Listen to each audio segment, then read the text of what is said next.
Welcome to the Top Business Leaders Show, powered by Rise 25 Media. We feature top founders, executives, and business leaders from all over the world.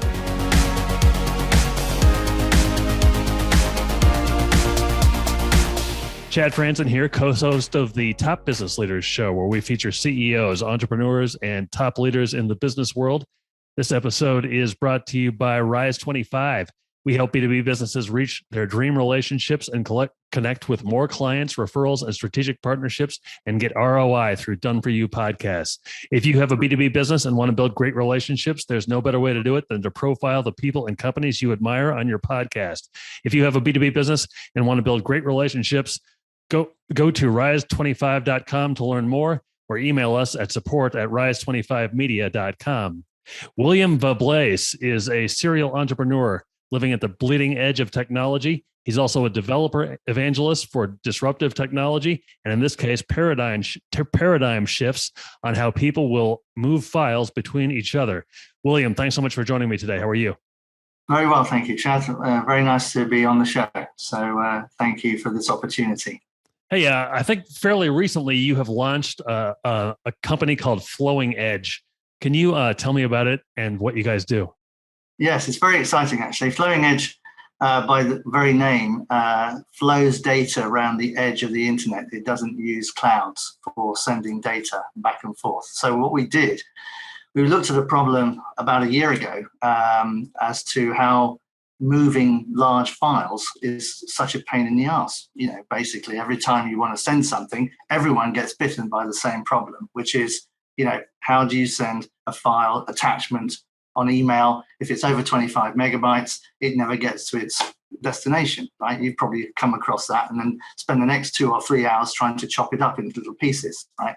And the amount of effort and time multiplied by the amount of people doing it is probably humongous. So he said, well, there's got to be a better way. This is the 21st century. Why are we still dealing with technology from way, way back? And email, every single day I use it, is getting worse and worse. It seems to be more and more broken every day, right? And it's 50-year-old technology as well. The other thing is that moving files, file sharing, has been sort of muddled. The message has been muddled a little bit in terms of what it really is. To me, file sharing is, if I create some content, I want to send it to the person that can actually massage that content or work on it on their really big machine, editing suite, whatever it is, them to do their magic and send it back to me so I can actually see what's going on, right? But somewhere along the line, file sharing has become, you have to upload it to a nameless server. Then when it's on that nameless server, we'll sit on it for a while, maybe even give you some bloatware to figure out who's actually allowed to see it, who's not allowed to see it, who's downloaded it, who hasn't. And then you download it. But to download it, you have to wait for a 50-year-old technology to send you an email. That's the 50-year-old, and it could end up in your spam, so you might never find it, right? So you go through all this process, just to send a file. And then the person at the other end has to do the reverse to actually send the file to you, right? And we said, good God, the technology is out there to do this. Several years ago, I was involved in a peer-to-peer technology company called Morpheus about sharing files. And that was look for a file anywhere on the internet and then bring it down to me. So we decided to do the other way around. We have a file and we want to send it the other way around, to send it to somebody or many people, right? So we took that technology and applied it, but we also did a couple of other things, which was very interesting. We found that basically when you send a file, you're using also an old protocol to send it. So everyone that sends a file knows what TCP/IP is, right? Or generally, an engineer would probably know what TCP/IP is. It's the way that computers talk to each other when you connect them together, right? If you open a box, it says TCP/IP. So that's really good because it's a technology that's over 40 years old, actually, and it was developed so that when you had a big file, and 40 years ago, a big file would probably be a megabyte. That would be humongous size in those days, right? and it would send it over telephone lines, analog telephone lines, right? So for those type of protocols, you had a wobbly telephone line, and you wanted to send all this data across that telephone line. You had to wake up and say, I'm going to send you a block of data. Wait for it, and then the other person at the other end would say, right, send me the next bit, and then the person at this end would say, all right, I'm going to send you another one. You got it, and the other one would say yes, and they would do this all the way through all the blocks, because of course when you have a wobbly line, you could lose data and lose files, right? So we said, well, that's completely crazy, because for a small file, 1 meg, that's okay. But now we're dealing with a terabyte of data, perhaps, or 100 megabytes, thousands of times bigger than what we had 40 years ago. So, and we're still using the same protocols to send it, right? So it doesn't make any sense to do that. So we decided to look elsewhere, and we're using a much more up-to-date protocol, which doesn't have to do all the handshaking every single time and speeds everything up really quickly. But we also speed it up because we don't use a cloud. There's no upload, no download. So we started showing this to people. We created a product for B2Bs so that they could actually integrate this into their products as a B2B product. And we created the APIs for that product. But you can't really go to a B2B and say, we've got a really great product and here's the APIs, and throw them a big gigantic catalog of API calls and stuff, because it's not very exciting, is it? So we said, well, we better do a demo and show them what it can do. So that's what we started doing. And we created a little demo that actually just consumed the APIs underneath and showed what it could do. So there's a little shell and it consumes the APIs that we do, and so on. And soon enough, within a couple of minutes after talking to people, we realized that the demo was actually light years ahead of what is out there in the industry anyway. So we said, well, we'll have a consumer-based product, and now we've got the B2B product. And the B2B product we continue to create because it just is an evolution of that. And it's ideal for companies who want to do all the functionality of what we provide without doing all the heavy lifting that we've done already. So we just give them the APIs and off they go. Because you can't really go into a company and say, we've done everything now. This is the way it's going to be from now on. This is our app, and this is how you're going to send files. Because the IT guys will probably say, well, we've spent all year cleaning our networks, and you're not going to come in here and tell us what to do and get it all messed up, because we like our nice network and we keep a clean house here, so we don't trust your product. So we said, okay, well, here's the APIs. You integrate it into your products that you trust, and you can roll it out whatever you like. And that actually worked much better, right? So then we had this consumer product on our hands, and we said, well, what are we going to do with it? So we started showing it out around, and we've got several large companies that are interested in using it, but also are already beta testing it. And we're going to be launching it in a series of third world countries, actually, which is a very interesting approach. And the reason for that is that you think, a company like Nigeria or Ghana or South Africa would be, oh, yeah, they're Africa, that's a third world country or whatever it is. But in actual fact, they're probably more advanced than we are over here in the US, because they haven't had to go through all the evolution and pain going through each generation of new technology that we've had to go through, right? And so with that evolution and change and investment, there's a bit of a reticence of actually, going forward at a much faster rate. Whereas they went from nothing to 5G, right? And so they've got the 5G networks all connected. They just don't have ways of moving stuff around because they still have to upload it and download it. That's the only option. Our only conditioning between everybody that I've spoken to is, oh, how do I send a file to you? Oh, you have to upload it and then you have to download it, right? That's the normal way of doing it. Now you don't have to do that. I can send a file directly from my phone, and I can send it from there anywhere in the world to any device, and without a cloud in the way. So how does it work then? Is it is FlowingEdge like an email address, or what do you do once you utilize FlowingEdge? So with FlowingEdge, you register yourself into our system.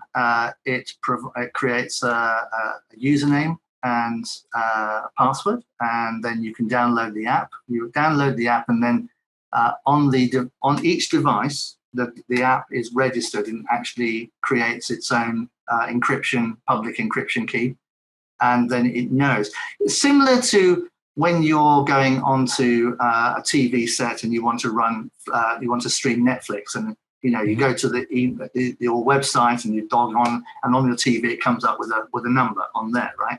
Numbers, emails, all this stuff. With ours, you don't have to do any numbers, no IP addresses, no nothing. You go to the device, install it, and it automatically starts itself up, and that's it. So in order to let's say somebody is sending you a file and they're using FlowingEdge. In order to receive it, that person must also be using FlowingEdge. They have to have FlowingEdge too. Yes. Okay. How did you? What was the kind of the genesis? Like, how did this kind of really start to materialize? So we were working on a product, the three of us, and we said, Paolo had our engineer had been working on a completely disruptive environment that had no centralized system at all, and it wasn't ideal. And we said, well, let's try and reformulate that and get a much better handle on what we can do with it. And because I worked in peer-to-peer in the past, it was a much easier way to navigate through some of the loopholes that we had in the past. And so we started developing FlowingEdge around about a year ago today. Well, this week, actually. It's kind of an interesting one there. And in that year, we have basically created the demo that's just built up from the basic unit, which was an agent running with a piece of code that actually can be ported through any platform. And so the interesting part of it is the code is very, very small, and we optimized it for IoT devices, actually, so that it's ready for the next generation of the tidal wave of data that's going to hit our networks as well. Because really, if you're talking about IoT, there's no way that an IoT device can keep sending it up to a centralized server by uploading and downloading if you want real-time connections, right? So there is no real easy solution to do that, especially with an API associated with it as well. So I think we covered most of the bases for us for now, and we're very excited about showing it off and showing what we can do. We're actually just sending 300 megabyte files between phones, between here and Ghana and here and India, with no latency at all. And it's real time. You get to see the real time progress on a progress bar as it's leaving the device and as it's coming in from other people as well. So wow. That's really exciting. Have you always, most people like me, or most people in the world for decades have just accepted that, this is how you send files. I mean, the fact that you can even send files was probably a new development, and everybody was happy about that. Have you always been kind of like this, somebody who recognizes a problem and then tries to figure out a way to solve it? Yeah, pretty much. I started I came over to the US about 30 years ago for Microsoft, actually. And back then it was CD-ROM. That was the big media move, and multimedia and things like that. There was an issue with being able to play that technology in a PC and then taking it out of a PC and putting it in a domestic player, because it would blow the speakers if it considered the data playable, right? And so that was a problem. So I was able to, have the time and the resources and the energy. I was 30 years younger then, but to create a new type of technology based on something called CD+, and it became an industry standard because it wasn't around. So when it's not around, I try and figure out a way to build it and create it. So that's what I've been doing all along my career, actually. What was the first time you ever remember doing something like that? Even when you were a kid, did you have this instinct? Yeah, my mother's got a really, sad tale that, she was pushing me along at age 4, and suddenly the pram handles came off and I was holding the bolts because I was undoing them as we were going down the road, so I was already sort of tinkering with things as well. So I suppose that was either a good sign or a bad sign that I didn't get run over back then. So you're kind of a serial entrepreneur. What are some other entrepreneurial endeavors that you've been involved with? I think just looking at some of your history, First Wave 3D Corp was one of them. Yeah. So First Wave 3D is an interesting technology as well. So we started off in the first wave of the COVID, actually, to create next technology masks. And with those, we created an app that we said, again, going back to first principles, there's got to be better than having a mask that's created for people that's made out of 90s technology, which is basically an average of 1,000 people, right? And then you get this face piece, which is like this big to cover all the bases. And it's hot and sweaty and nasty, and you wear it and it doesn't really work that well. And really, at the end of the day, if you have a mask that leaks, it's not a mask. It's just something that you stick on your face, right?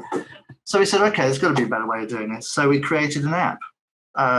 You can go to the App Store on iPhone and download it, and it literally downloads into an iPhone, and you put it in front of your face. It uses time of flight, so the same technology as when you take a photograph, and it basically scans your face and calculates all the points where the mask face piece that we've designed will touch. Those points are all calculated on the phone, so that we don't end up with a database of scanned faces or escaped convicts or something like that, that anyone can see, get all bent out of shape about the GDPR or anything. And it sends it to us. We do a bit of post-processing on that, and we drive a machine that we created. It's a 4-axis machine that actually has a hot wire, and it cuts through the templates that we've placed in the machine, and it creates the contour of where it fits. Then we put a little edge piece around it, and you've got your mask that then you can connect into produced masks that we produce as well. So that was the first one, because we had to figure out how everyone's face is different. It's not, you don't have a standard face. How can you have a standard face? I don't have a standard face. So we need a non-standard way of capturing people's faces, but also capturing the contours. Everyone's contour is different. Everyone's nose bridge is different, and so on, right? So we had the software built. It took 3 engineers and a mathematician to build that up. And so that was 4 months worth of work. We started about 2 years ago. We've just started selling the first of our masks, which we went through a number of iterations. We went all the way to the moon, put Bluetooth in stuff, noise cancellation, all that stuff. And then we had to come back and end up with a bicycle because of the supply chain issues. And we said, well, if we try and do too much, then we will not be able to produce anything because we can't get the chipsets, right? So we ended up with a very compact mask that fits on your face, and it's all washable. Even the filters are washable as well. You just put it into a basin of washing water and off it goes. And I'm doing that in parallel with this FlowingEdge thing as well. So it's kind of a very interesting. One's very tactile, lots of production, manufacturing issues, all that stuff. The other one is completely virtual. It's software. It's completely different end of the spectrum. They're two beasts, definitely, with their own issues, but they're very exciting, very creative at the same time. Very interesting to see how people react to those as well. So amazing. Hey, are there other endeavors that you've been involved with where you recognize there was maybe a big gap or a problem with the way everybody does things, and you've kind of built your own thing?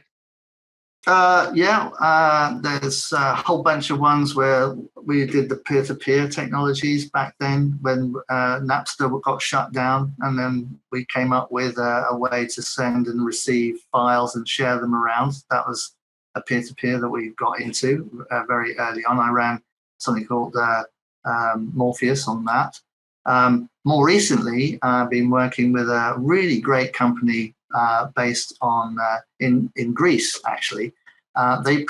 So that company is called Ionics, and part of Astra Dynamics.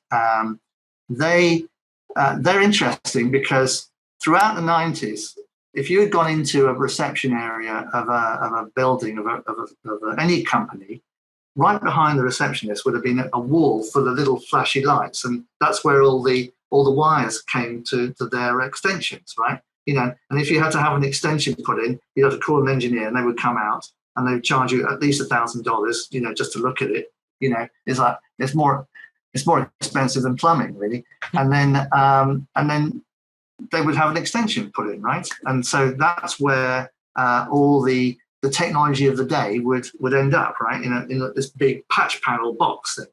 And so throughout the 90s, they said, right, we don't like this anymore. It's too expensive. It makes too much noise, and it's taking up too much space. Out it goes. So for the first few years of the 2000s, they started ripping it out and replacing it with these virtual phones, the IP phones, right? And so they're all in the cloud, and they're getting IPs, and your phone is an IP phone, wow, and so they ripped all the stuff out. They went onto the cloud, and for about 15 years since then, everyone was like happy as punch because they had IP phones and didn't have to worry about it and all that stuff. Except that the services started getting a bit wonky because they were all on on the internet, and the internet is getting a bit saturated from time to time. So also, it's allowed lots of people to listen in on your conversations. If all your conversations are now, you pick up the phone and your conversation immediately goes to a cloud, someone could actually listen in on it, right? So it's much easier than it was before. So now companies are sort of pulling back and saying, well, how do we get control of that? So ironically, this Greek company actually has a little box, produces a box with their own knock that you can have as your little small business and medium-sized business. And on that knock, you can put people on different channels and all sorts of other things. It does compliancy, it records, it sends people. You can see where people are, wherever it is. And it puts you back in the driving seat as well. And it's back in the office again. So after ripping all those things off, now you're putting it back in the office again. So they're the only company that I know that actually is doing that, which is kind of a cool thing, because what seems to be old is now new again. We're sort of gone round this whole circle of fashion, and everyone's going back to, I've got a record player over there, and, old LPs and things like that. They're in fashion again, right? So, why not? So that's what I'm involved with as well. So that's kind of exciting. And then part of giving back to all of this is that I'm involved with a high school here in Franklin, Tennessee. And they have, a high school full of students who are being taught how to start up entrepreneurial skills. And it's called the EIC, the Entrepreneur and Innovation Center. And it's the first of its kind. And it's like completely gone bananas. I was involved in the very early stages of it. And it's just incredibly successful of that. They've got a building, they set it all up, and we go to do the judging of the products at the end of the year and all that sort of stuff. So it's very, very exciting to see young people actually coming out of school with more entrepreneurial skills than a lot of students coming out of university, actually. So sure. It's quite sad, really, but that's really exciting. There are certain types of entrepreneurs. There are some who, maybe you're a restaurant franchisee or something, you buy an already established restaurant, maybe you open your own restaurant, but you're doing things that nobody, maybe people have tried, but they're not out there yet. Like, what gives you the confidence to like my dad was an electrical engineer. He'd solve all sorts of problems in unique ways around our house, but he didn't promote them worldwide. What gives you the confidence to be able to do that?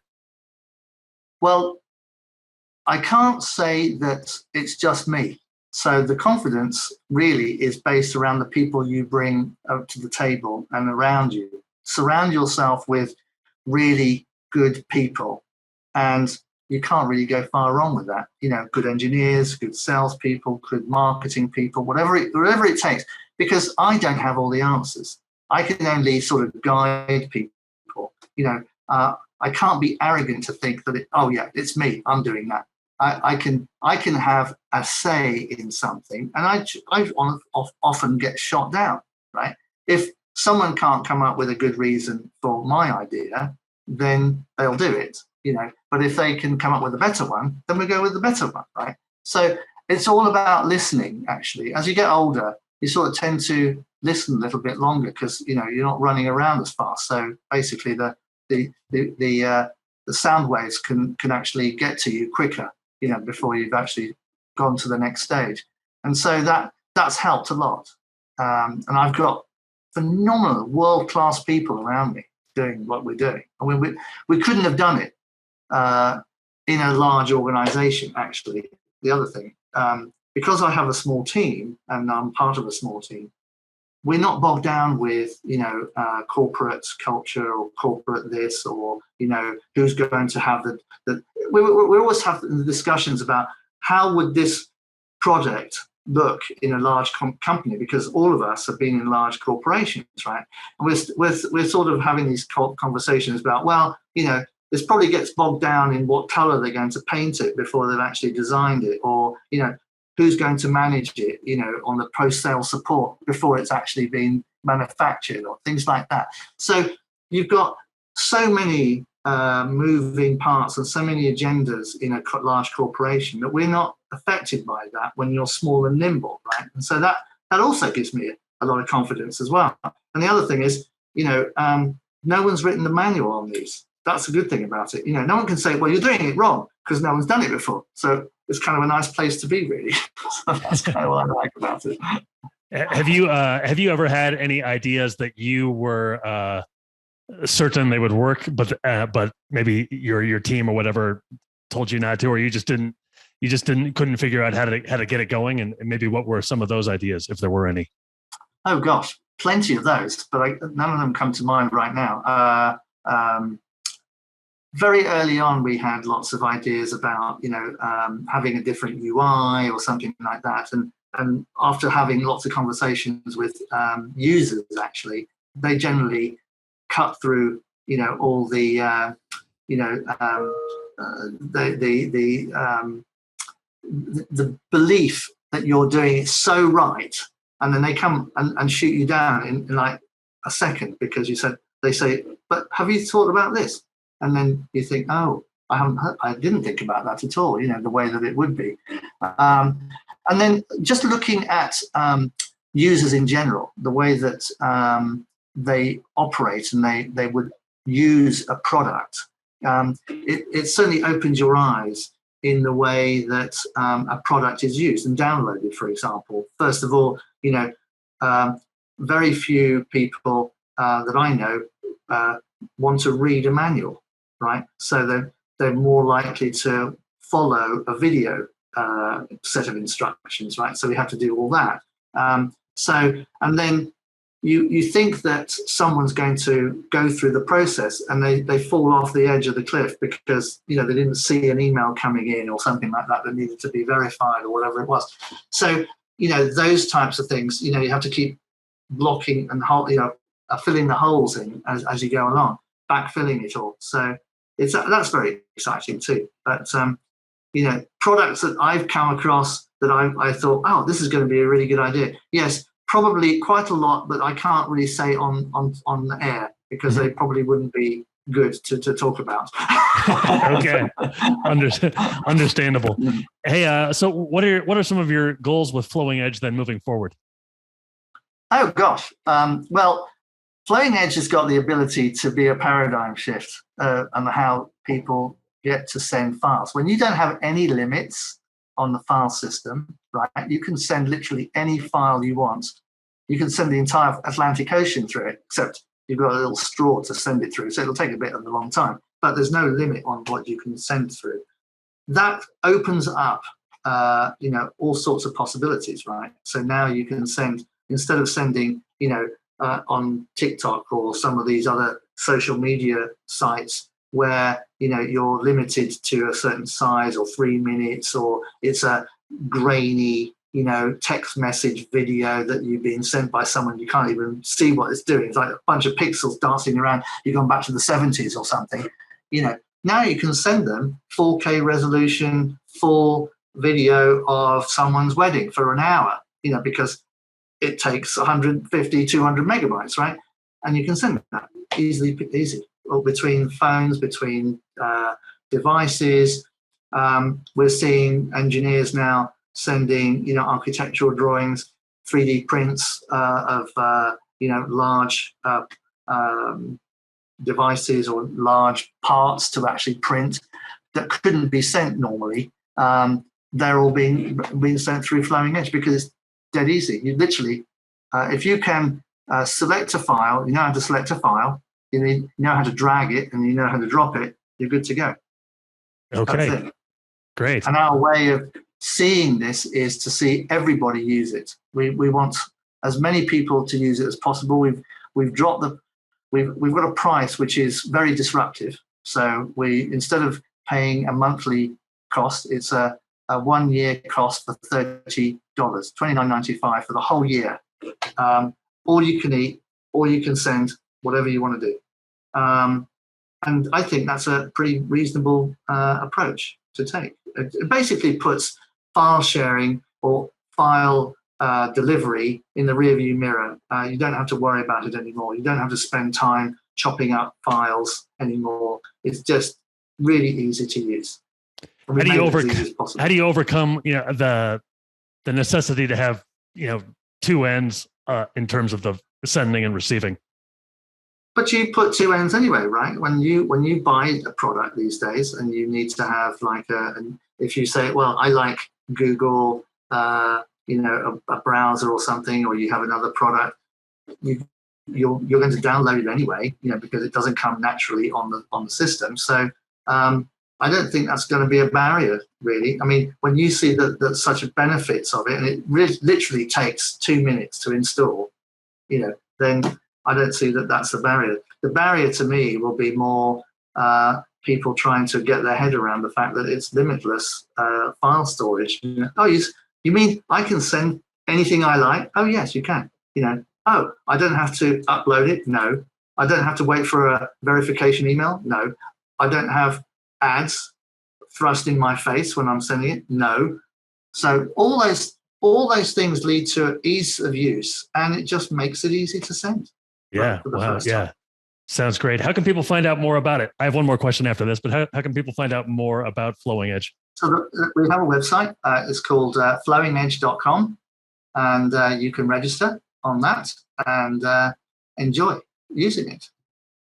Last question for you. As you work with some of these young entrepreneurs or people who are studying entrepreneurship, what kind of advice or what kind of mindset do you think that they have to have that might be different from those who are maybe just out to get a job? Well, you can see it in the schools that they already are operating on a different plane than other students. They're already thinking about, products and scaling and marketing and things like that.